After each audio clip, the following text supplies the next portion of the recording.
Washington Times front page for Monday, January 23rd, 2023. Thanks for starting your week with us. I'm George Gerbo. White House efforts to contain a burgeoning crisis surrounding President Biden's mishandling of classified documents became more difficult after law enforcement seized more materials from his Delaware residence over the weekend. Jeff Murdoch and Ramsey Touchberry report that spurred criticism within the Democratic Party, underscoring fear that the scandal has begun to overshadow Biden's presidency and will loom over his expected 2024 campaign launch. Democratic Senators Dick Durbin and Joe Manchin called the situation unacceptable and irresponsible, respectively, on CNN over the weekend. An ABC News Ipsos poll released Sunday revealed 64% of respondents think the president inappropriately handled classified documents, compared with 34% who said they think he handled the documents appropriately. The Drug Enforcement Administration closed out last year with a startling statistic. It seized more than 379 doses of fentanyl in 2022, twice the number of counterfeit pills seized in 2021.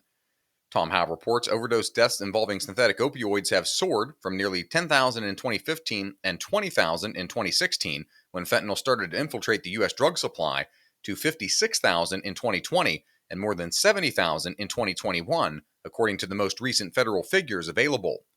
Signs show that the rate of overdose deaths domestically is beginning to decrease as the country emerges from the pandemic, yet the fentanyl crisis continues to evolve and is impacting a wide swath of Americans.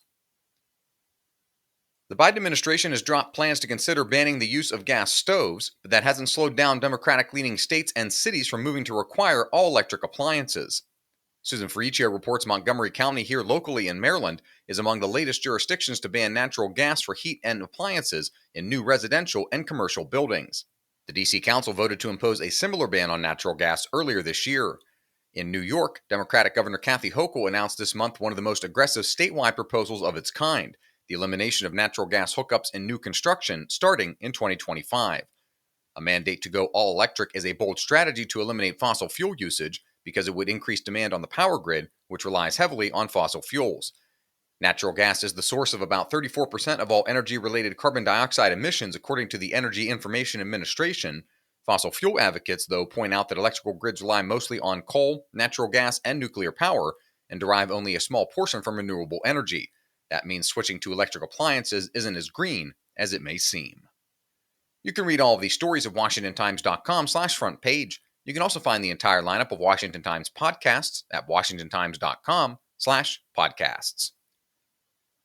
Key congressional leaders have floated the idea of trimming the number of generals and admirals in the armed forces to save money.